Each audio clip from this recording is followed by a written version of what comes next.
I was young the first time I climbed you. Young enough to think wanting something was the same as being ready for it. You felt distant at first, elevated, as if I would have to change something about myself just to reach you.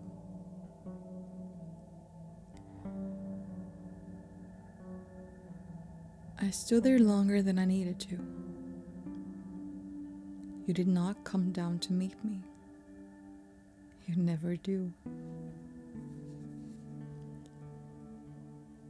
The first time I placed my hands on you, I hesitated. You were firmer than I expected, less forgiving. I had to adjust the way I leaned into you, the way I shifted my weight. You did not guide me. You did not steady me. You simply held. And I had to learn how to hold myself. Halfway through, I realized there was no turning back without admitting I had misjudged you. My breathing changed, slower, deeper, more deliberate. There is something exposing about pressing yourself against something that does not yield. You did not yield. When I finally reached the highest point, my legs trembled from the effort of keeping myself upright. You did not soften. You stood. And I understood that if I wanted you, I would have to rise.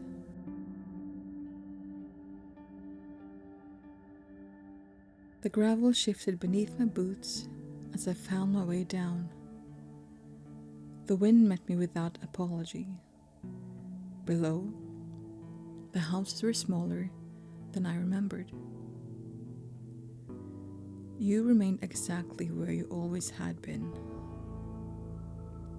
I kept coming back. In late summers, when the grass along your lower slopes turned gold. In autumn, when the path disappeared beneath the leaves. In winter, when ice tightened around your stones and every step required intention. You did not change for me. And slowly, I changed because of you. You taught me where to place my weight. You taught me that balance is not given, it's practiced. You taught me that silence is not the same as absence. There were years when you were the only thing that felt permanent. Friends moved, plans shifted, people revised themselves. You never did. If I wanted you, I had to come to you. And if I came unprepared, you reminded me.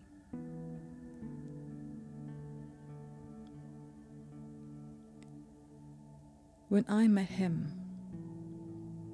I did not stop knowing you. He was warm in ways you were not. Quick to laugh, quick to speak.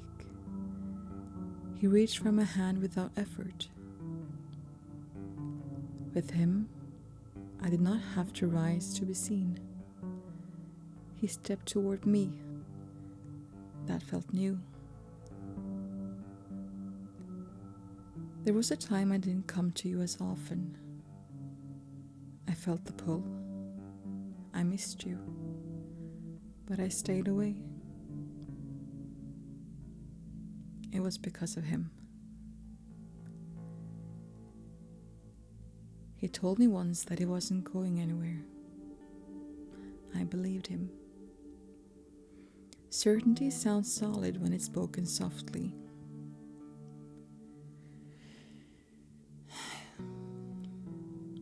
He filled my weekends, my evenings, my thoughts. He left. He found someone else. Months passed before I returned, not out of defiance, nor out of grief. When I finally stood at your base again, I did not look up immediately. I knew your outline without checking. The first steps were steadier now. I did not rush. I did not try to prove anything. I knew where the loose gravel would shift. I knew which stones held weight and which only pretended to. There's a difference between climbing to conquer and climbing because you belong there. The air thinned as it always does, but my breathing did not panic this time. I was not trying to reach you. I was aligning with you. At the ridge, the wind pressed against my coat and slipped beneath it. I let it. Below, the valley stretched wide and indifferent. He was somewhere in that vastness. You were here. Exactly as before. I placed my hand against your stone again. Not tentative now, certain. You did not warn beneath my touch. You did not respond, but you held, and that was enough.